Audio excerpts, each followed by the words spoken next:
प्रणाम सभी को। आइए आवाहन कर लेते हैं। ओम भूर्भुवः स्वाहा तत्सवितुर्वरेण्यं भर्गो देवस्य धीमहि धियो यो नः प्रचोदयात्। ओम गुरुर्विष्णु गुरुरेव महेश्वर गुरुरेव परब्रह्म तस्मै श्री गुरवे नमः। अखण्डमण्डलाकारं व्योम्नं येन चराचरं तत्पदं दर्शितं येन तस्मै श्री गुरवे नमः। मातृवत् लाले त्रिचां पितृवत् मार्गदर्शिका नमोऽस्तु ते गुरुसत्तायै श्रद्धा प्रज्ञायुता च। ॐ श्री गुरुवे नमः। आवाहयामि स्थापयामि ध्यायामि ततो नमस्कारं करोमि।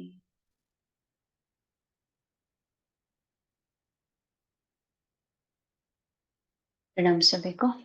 आइए हम लोग स्वाध्याय शुरू करते हैं। अगर आवाज नहीं आएगी ना तो फिर बता दीजिएगा।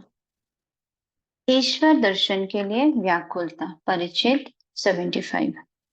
दक्षिणेश्वर में राखाल, लाटू, मास्टर, महिमा आदि के साथ ठाकुर दक्षिणेश्वर मंदिर में अपने उसी कमरे में है। दिन के 3 बजे होंगे।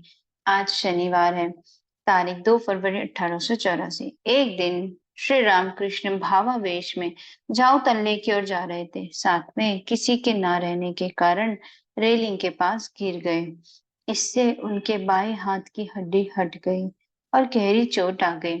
मास्टर कलकत्ते से चोट में बांधने का सामान लेने गए। श्रीयुत राखाल, महिमाचरण, हाजरा आदि भक्त कमरे में बैठे। मास्टर ने आकर भूमिष्ठ ठाकुर को प्रणाम किया। अब ठाकुर बोल पूछ रहे उनसे, क्यों जी, तुम्हें कौन सी बीमारी हुई थी? अब तो अच्छे हो ना? मास्टर कहते हैं, जी हाँ। ठाकुर कहते हैं महिमाचरण से, क्यों जी, यहाँ का भाव है, तुम यंत्री हो, मैं यंत्र हूँ, फिर भी इस तरह क्यों हुआ? ठाकुर खाट पर बैठे हैं। महिमाचरण अपने तीर्थ दर्शन की बातें कर रहे हैं। ठाकुर सुन रहे हैं। 12 वर्ष पहले का तीर्थ दर्शन। महिमाचरण बता रहे हैं, काशी सिकरौल में एक बगीचे में मैंने एक ब्रह्मचारी देखा। उसने कहा, इस बगीचे से मैं 20 साल से हूँ, परंतु किसका बगीचा है यह नहीं जानता था। मुझसे पूछो, क्यों बाबू, नौकरी करते हो? मैंने कहा नहीं। तब उसने कहा, तो क्या परिवाचक हो? नर्मदा तट पर एक साधु देखा था। अंतर में गायत्री का जप कर रहे थे। शरीर पुलकायमान हो रहा था और वे इस तरह प्रणव और गायत्री का उच्चारण कर रहे थे कि सुनने वालों को भी रोमांच हो रहा था। ठाकुर का बालको सा स्वभाव है। भूख लगी है, मास्टर से कह रहे हैं, क्यों, कुछ लाए हो? राखाल को देखकर ठाकुर समाधि मग्न हो गए।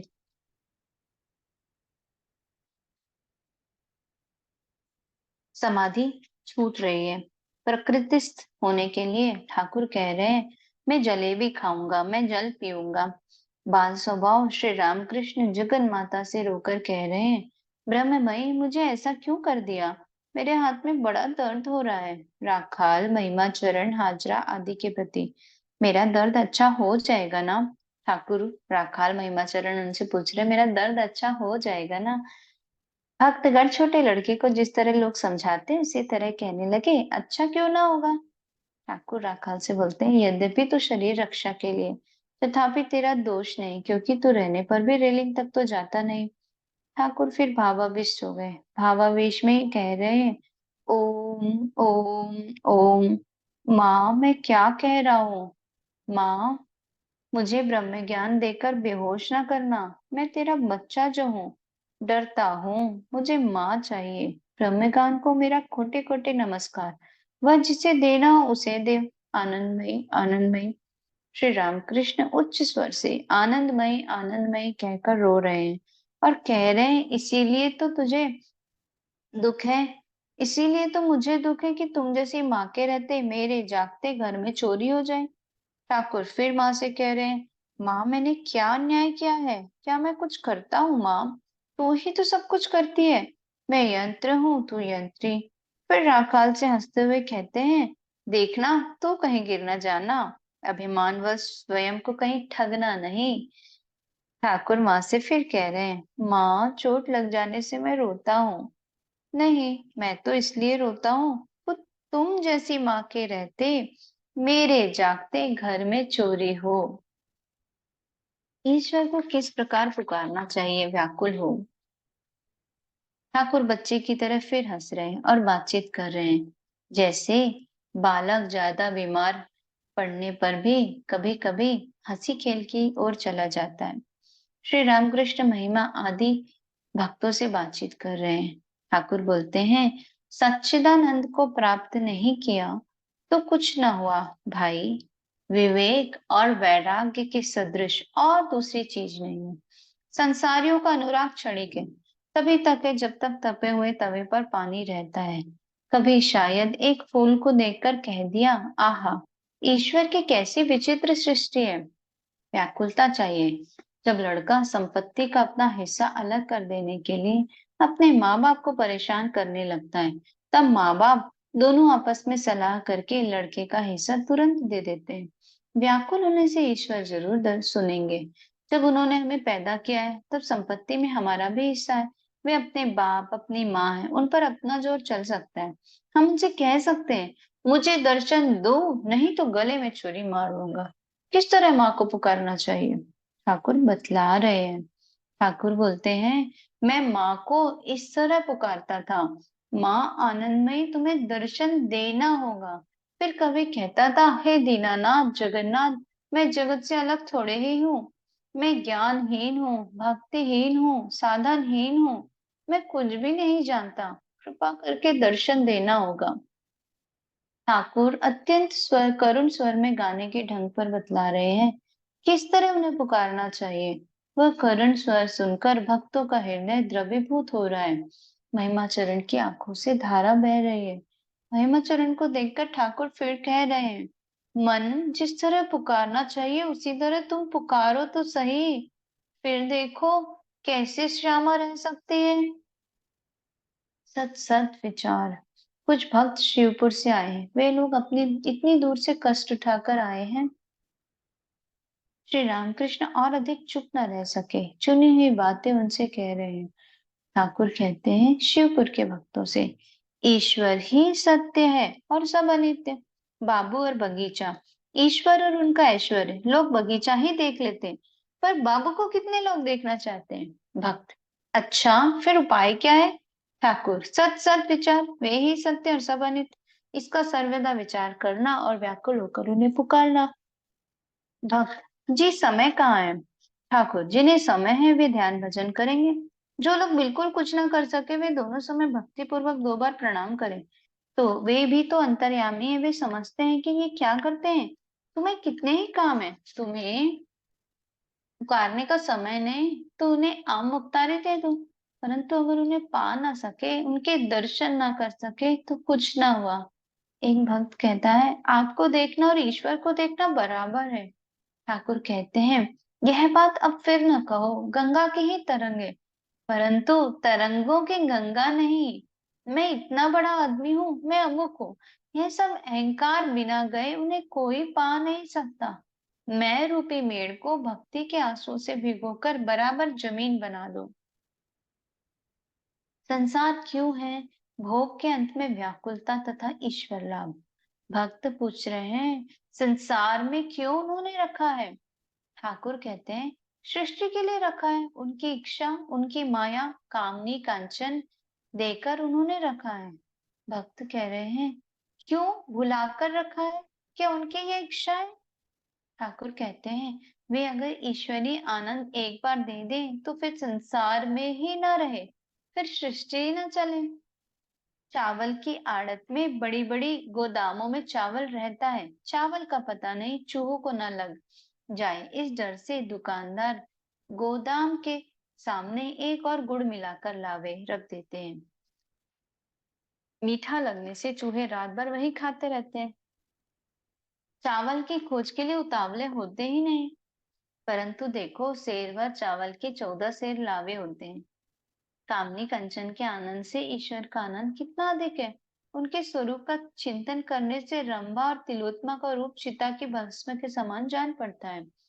भक्त कहते, उन्हें पाने के लिए व्याकुलता क्यों नहीं होती है? ठाकुर बोल रहे हैं, भोग का अंत हुए बिना व्याकुलता नहीं होती। कामनी कांचन की भोग वासना जितनी है, उनकी तृप्ति हुए बिना जगन माता की याद नहीं आती। बच्चा जब खेल में लगा रहता है तब वह माँ को नहीं चाहता। खेल समाप्त हो जाने पर वह कहता है, अम्मा के पास जाऊंगा। हृदय का लड़का कबूतर लेकर खेल रहा था। आ ती ती करके कबूतर को बुला रहा था। जब उसे खेल से तृप्ति हो गई तब उसने रोना शुरू कर दिया। तब एक बिना पहचान के आदमी ने आकर कहा, आ तुझे तेरी माँ के पास ले चलूं। वह उसी के कंधे पर चढ़कर चला आ गया। अनायास ही जो नित्य सिद्ध है उन्हें संसार में नहीं घुसना पड़ता। जन्म से ही उनकी भोग वासना मिट गई है। 5 बजे का समय है। मधु डॉक्टर आए हैं। ठाकुर के हाथ में पटरिया बांधेंगे। ठाकुर बालक की तरह हंस रहे हैं और कहते हैं, ऐहिक और पात्रतिक के मधुसूदन। मधु हंसते हुए बोलते हैं, केवल नाम का बोझ ढो रहा हूँ। ठाकुर हंसते हुए बोलते हैं, कोई नाम कम थोड़े ही है, उनमें और उनके नाम में कोई भेद नहीं है। सत्यभामा जब तुला पर स्वर्ण मणि और मुक्ताएं रखकर श्री कृष्ण को तौल रही थी तब वजन पूरा ना हुआ। जब रुक्मणी ने तुलसी पर कृष्ण नाम लिखकर एक और रख दिया तब वजन पूरा उतरा। तब अब डॉक्टर पटरिया बांधेंगे। जमीन पर बिस्तरा लगाया गया। ठाकुर हंसते हुए बिस्तरे पर आकर लेटे गाने के ढंग से कह रहे हैं, राधिका की यह दशम दशा है। वृंदा कहती है अभी न जाने क्या क्या होगा। चारों ओर भक्तगण बैठे हैं। ठाकुर फिर गा रहे हैं, सब सखी मिली बैठे सरोवर कूले। श्री राम कृष्ण भी हंस रहे हैं और भक्तगण भी हंस रहे हैं। बैंडेज बांधना समाप्त हो जाने पर ठाकुर कह रहे हैं, कलकत्ते के डॉक्टरों पर मेरा उतना विश्वास नहीं होता। शंभू को विकार की अवस्था थी। डॉक्टर सर्वाधिकारी कहता था, यह कुछ नहीं है, दवा की नशा है। उसके बाद ही शंभू के देह छूट गई। मुख्य बात, अहेतु की भक्ति, अपने स्वरूप को जानो। संध्या के पश्चात श्री मंदिर में आरती हो गई। कुछ देर बाद कलकत्ते से अधर आए। भूमिष्ठ उन्होंने श्री रामकृष्ण को प्रणाम किया। कमरे में महिमाचरण राखाल और मास्टर हैं। हाजरा महाशय भी बीच बीच में आते हैं। अधर, आप कैसे हैं? ठाकुर हंसते हुए स्नेह भरे शब्दों में, यह देखो हाथ में लगकर क्या हुआ है। फिर हंसते हैं, और कैसे हैं?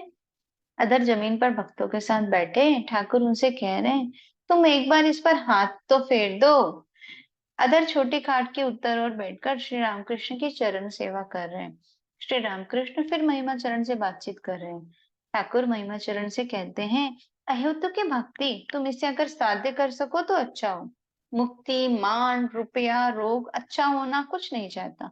मैं बस तुम्हें ही चाहता हूँ। इसे अहेतु की भक्ति कहते हैं।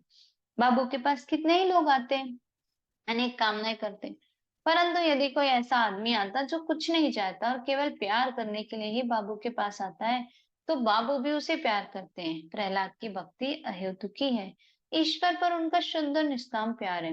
महिमाचरण चुपचाप सुन रहे हैं। श्री रामकृष्ण फिर कह रहे हैं, अच्छा तुम्हारा भाव जैसा उसी तरह की बातें कहता हूँ, सुनो। महिमा से बोलते हैं, वेदांत के मत से अपने स्वरूप को पहचानना चाहिए, परंतु अहम का बिना त्याग किए नहीं होता। अहम एक लाठी की तरह है, मानो पानी को उसने दो भागों में अलग कर रखा है। मैं अलग और तुम अलग। समाधि के अवस्था में इस अहम के चले जाने पर ब्रह्म की साक्षात अनुभूति होती है। मैं महिमाचरण चक्रवर्ती हूँ, मैं विद्वान हूँ, इसी मैं का त्याग करना होगा।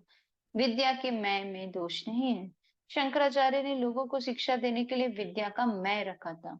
स्त्रियों के संबंध में खूब सावधान रहे बिना ब्रह्म ज्ञान नहीं होता, इसलिए गृहस्थी में उसकी प्राप्ति कठिन बात है।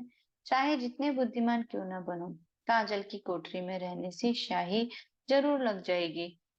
युवतियों के साथ निष्काम मन में भी कामना की उत्पत्ति हो सकती है, परंतु जो ज्ञान के पथ पर है उसके लिए अपनी पत्नी के साथ भोग कर लेना उतने दोष की बात नहीं। जैसे मल और मूत्र त्याग, वैसे ही है भी।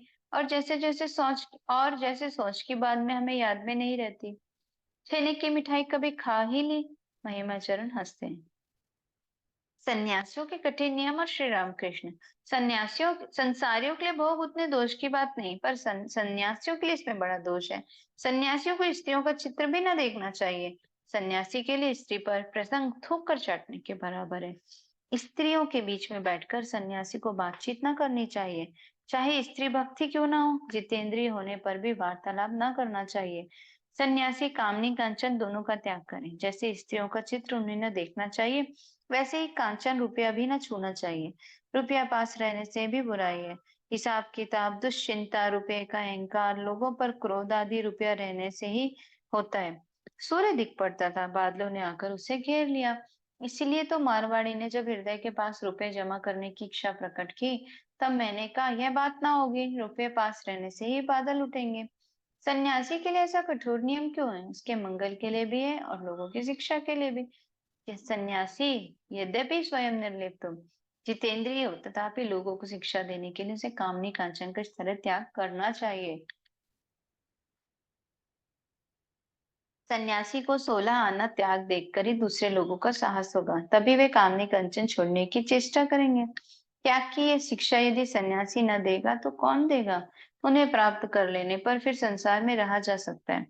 जैसे मक्खन उठाकर पानी में डाल रखना। जनक ब्रह्म ज्ञान प्राप्त कर संसार में रहे थे। जनक दो तलवारें चलाते थे, ज्ञान की और कर्म की। सन्यासी कर्मों को त्याग करता है, इसीलिए उसके पास एक ही तलवार है, ज्ञान की। जनक की तरह का ज्ञानी संसार पेड़ के नीचे का फल भी खा सकता है, ऊपर का भी। साधु सेवा, अतिथि सत्कार, ये सब कर सकता है। मैंने माँ से कहा था, माँ मैं सूखा साधु ना होऊंगा। ब्रह्म ज्ञान लाभ के पश्चात खान पान का भी विचार नहीं रहता। ब्रह्मज्ञानी ऋषि ब्रह्मानंद के बाद कुछ भी खा सकते थे, शुक्र मास तक। चार आश्रम, योग तत्व और श्री रामकृष्ण। महिमा चरण से संक्षेप में योग दो प्रकार के हैं। ठाकुर महिमा चरण से कह रहे हैं, योग दो प्रकार के हैं, कर्मों के द्वारा योग और मन के द्वारा योग। ब्रह्मचर्य, गृहस्थ, वानप्रस्थ और सन्यासी, इनमें से प्रथम तीनों में कर्म रहना करना पड़ता है। सन्यासी को दंड कमंडल और भिक्षा पात्र लेने पड़ते हैं। सन्यासी चाहे कभी कभी नित्य कर्म कर ले, परंतु उसके मन में कभी आसक्ति नहीं होती, उसे उन कर्मों का ज्ञान नहीं रहता। कोई कोई सन्यासी कुछ कुछ नित्य कर्म कर दे, परंतु वह होता है लोक शिक्षा के लिए। गृहस्थ अथवा दूसरे आदमी यदि निष्काम कर्म कर सके तो उन कर्मों के द्वारा उनका ईश्वर से योग हो जाता है। परमहंस अवस्था में जैसी सुखदेव आदि की थी, कर्म सब छूट जाते हैं, पूजा जप तर्पण संध्या ये सब कर्म। इस अवस्था में केवल मन का योग होता है, बाहर के काम कभी कभी वह इच्छा पूर्वक करता है लोक शिक्षा के लिए, परंतु वह सदा ही स्मरण और मनन किया करता है। स्तव पाठ। बातचीत में रात के 8 बज गए। श्री रामकृष्ण महिमाचरण को शास्त्रों से कुछ स्तव आदि सुनाने के लिए कह रहे हैं। महिमाचरण एक पुस्तक लेकर उत्तर गीता के प्रारंभ में ही ब्रह्म संबंधी जो श्लोक है वही सुनाने लगे। यदेकं निष्कलं ब्रह्म व्योमातीतं निरंजनम अप्रत्यक्कर्यमं विगेयम विनोशात्पत्तिवर्जितम। फिर तृतीय अध्याय का 7वां श्लोक पढ़ते हैं। अग्निर्देवो द्विजातीनां मुनीनां हृदि दैवतम् प्रतिमा स्वल्पबुद्धीनां सर्वत्र समदर्शिनाम्। अर्थात ब्राह्मणों के देवता अग्नि है, मुनियों के देवता हृदय में है, स्वल्प बुद्धि मनुष्यों के लिए प्रतिमा ही देवता है और समदर्शी महायोगियों के लिए देवता सर्वत्र है। सर्वत्र समदर्शी नाम इस अंश का उच्चारण होते ही श्री रामकृष्ण एकाएक आसन छोड़कर खड़े हो गए और समाधि भंग हो गए। हाथ में वही लड़की लकड़ी और बैंडेज बंधा हुआ है। भक्तगण चुपचाप इस सर्वदर्शी महायोगी की अवस्था देख रहे हैं। बड़ी देर तक इस तरह खड़े रहने के बाद ठाकुर प्रकृतिस्थ हुए, फिर उन्होंने आसन ग्रहण किया। महिमा चरण को अब हरि भक्ति वाले श्लोक पढ़ने के लिए कह रहे हैं। महिमा चरण नारद पंचरात्र से। अंतर्बहिर्यदि हरिस्तप हरिः तपसा ततः किम् नान्तर्बहिर्यदि हरिः तपसा ततः किम् आराधितो यदि हरिः तपसा ततः किम् नाराधितो यदि हरिः तपसा ततः किम् वीरं वीरं ब्रह्मन् किं तपस्या सुवत्स व्रज व्रज द्विज शीघ्रं शंकरं ज्ञान सिंधुम लभ लभ हरि भक्तिम वैष्णव वैष्णवोक्तां सुपक्वमां भवनिघटनिबन्धच्छेदिनीं कर्तरी च। अब ठाकुर बोलते हैं, आहा आहा, भांड और ब्रह्मांड तुम ही चिदानंद, नाहम नाहम। श्लोकों को सुनकर श्री राम कृष्ण फिर भावावेश में आने लगे। बड़ी मुश्किल से उन्होंने भाव रोका। तब यति पंचक का पाठ हो रहा है। यस यस्यामिदं कल्पितमित्र जालम चराचरं भाति मनोविलासम सच्चित् सुखैकं जगदात्मरूपम सकाशिकाहं निज बोध रूपा, सकाशिकाहं निज बोध रूपा। यह सुनते ही ठाकुर हंसते हुए कह रहे हैं, जो कुछ भांड में है वही ब्रह्मांड में है। अब पाठ हो रहा है निर्वाण षटकम का। ओम मनोर्बोध मनोबुद्ध्यंकार चित्तानि नाहं न चाचोत्र जीवे न च घ्राण नेत्रे न च व्योम भूमिर्तेजो न वायु चिदानंद रूपा शिवोहम शिवोहम। जितनी बार महिमाचरण कह रहे हैं चिदानंद रूपा शिवोहम शिवोहम, उतनी ही बार ठाकुर कह रहे हैं, ना हम तुम चिदानंद हो। महिमाचरण जीवन मुक्ति गीता से कुछ लोग पढ़कर षट चक्र वर्णन कर रहे हैं। उन्होंने स्वयं काशी में योगी की योगावस्था में मृत्यु देखी थी। यह बात उन्होंने कही। अभी भूतरी और खेचरी मुद्रा का वर्णन कर रहे हैं। साथ ही शांभवी विद्या का भी। शांभवी यह है कि मनुष्य जहाँ तहाँ जाया करते, उसका कोई उद्देश्य नहीं है। महिमा राम गीता में बड़ी अच्छी अच्छी बातें कहें। महिमा कहते हैं, महिमाचरण राम गीता में बड़ी अच्छी अच्छी बातें हैं। ठाकुर हंसते हुए बोलते हैं, तुम राम गीता कर रहे हो तो तुम घोर वेदांती हो। साधु महात्मा यहाँ कितना पढ़ते थे। महिमाचरण प्रणव शब्द कैसा है यही पढ़ रहे हैं। तैलधारम विच्छिन्नम दीर्घ घट्टा निनादवन। फिर समाधि के लक्षण कह रहे हैं। और फिर अधर और महिमाचरण प्रणाम करके विदा हो गए।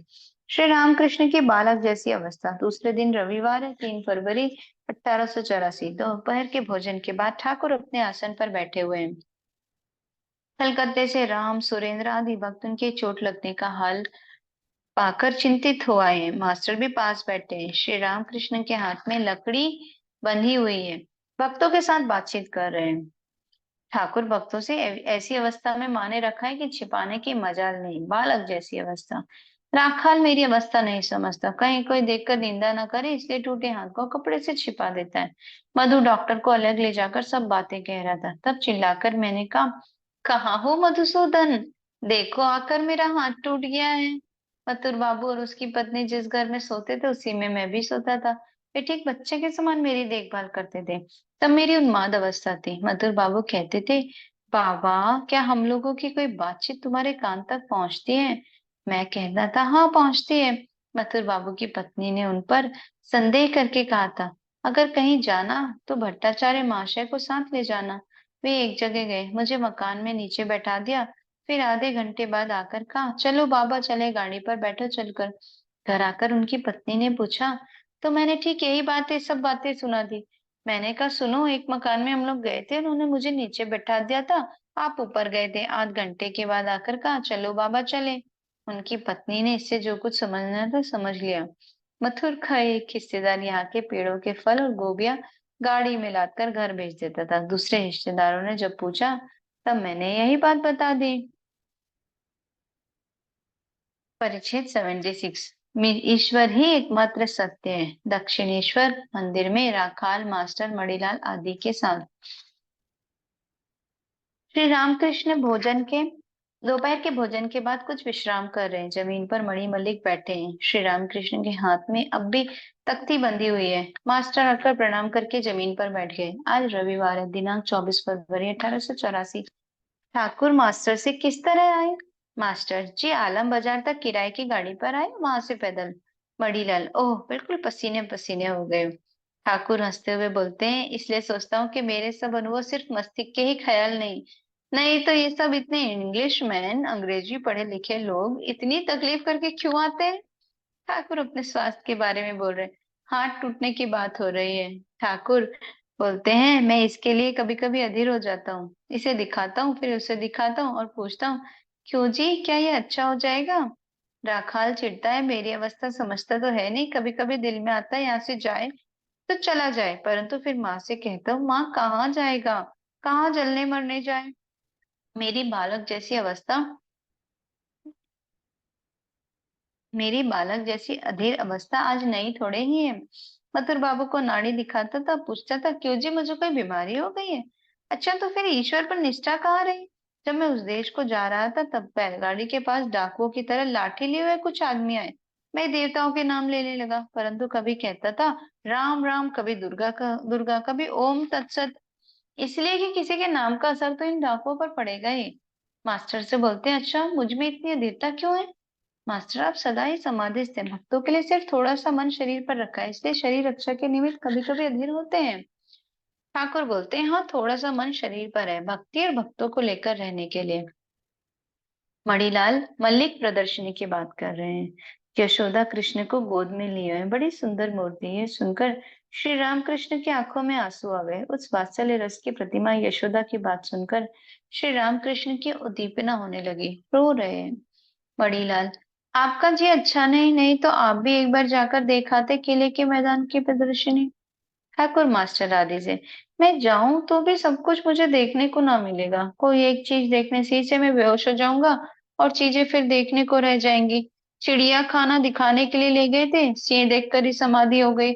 ईश्वरी भगवती के वाहन को देखकर ईश्वरी उद्दीपना हुई, तब फिर दूसरे जानवरों को कौन देखता है? सिंह देखकर ही लौट आया। इसलिए यदु मलिक की माँ ने एक बार कहा था, इनको प्रदर्शनी ले चलो, फिर उसने कहा नहीं, रहने दो। मणि मल्लिक पुराने ब्रह्म समाजी, उम्र 65 की होगी। श्री रामकृष्ण के, अच्छा, बोल आया, बोल देना, आज बोल देना। एक